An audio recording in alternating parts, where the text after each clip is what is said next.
Alright, I've been a fan of Star Wars animation for as long as I remember. Some of my earliest memories experiencing a galaxy far, far away include watching the Tartakovsky Clone Wars series. My love for animation in Star Wars only grew with the 2008 Clone Wars film and series.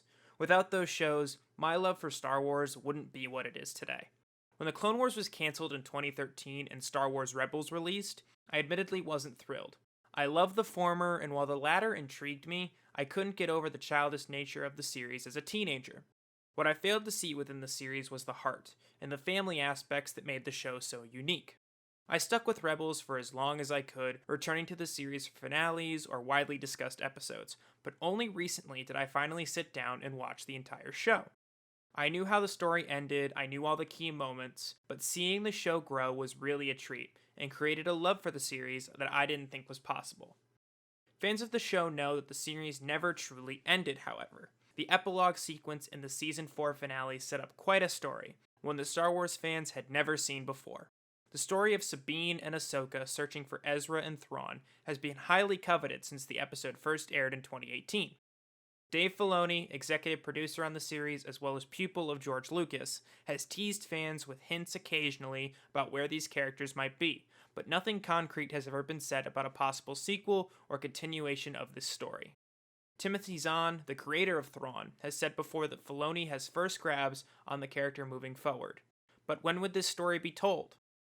Since finishing Rebels, Filoni has been hard at work on other animated series, but also putting a lot of focus on live action, as he was an executive producer on The Mandalorian, the hit Disney Plus live action series. Working alongside film legend Jon Favreau, Filoni took his years of experience to a real set for the first time in his career. The show was a success, and Filoni had now tackled a new element of filmmaking. After The Mandalorian's first season concluded, a second season was quickly announced, and with it came many rumors. One such rumor that has now been all but confirmed is that Rosario Dawson had been cast for the second season as a live action Ahsoka Tano. We also know that Tamara Morrison is returning as Boba Fett and possibly Captain Rex, and we've even heard rumblings that Sasha Banks has been cast as Sabine.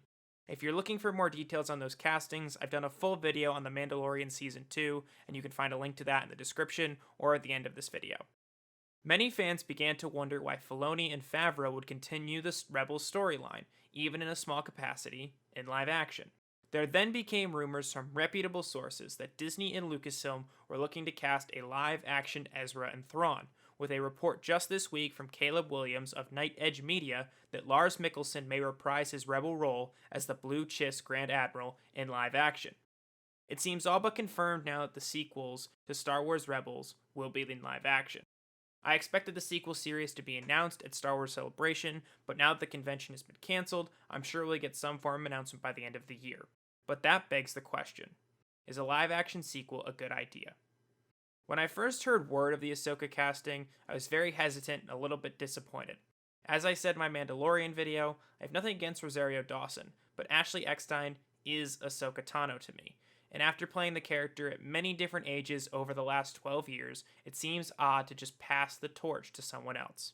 And I could say this about the entire cast of the show. Each actor brought a unique voice and personality to their character, and fans have become so synonymous with those characters and those actors.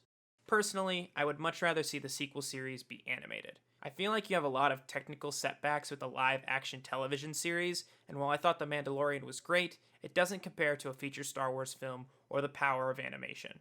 I ran a small poll on my Twitter as well, and it seems like the majority of people want the series to be animated. I want to say again, just as I've said before, I don't work for Lucasfilm, I don't work in the industry. I'm just a fan talking into a microphone. Of course, I don't know what's best for Star Wars and for these characters. I'm not in creative control, and I didn't create these characters. If Dave Filoni and Lucasfilm believe that a live-action sequel series is the best way to continue that story, then by all means I support it. Currently, I'm just a little skeptical. I haven't disliked anything Filoni has done before, and I don't expect to dislike the sequel series no matter what form it releases in. But that's it from me today. How do you feel about the Rebels sequel series being live action? Who should they cast for the show? Let me know in the comments below or on Twitter at SeanTalksSW. Thanks for watching. If you enjoyed this video, please leave a like and consider subscribing. I post new Star Wars videos every Friday. And As always, may the Force be with you.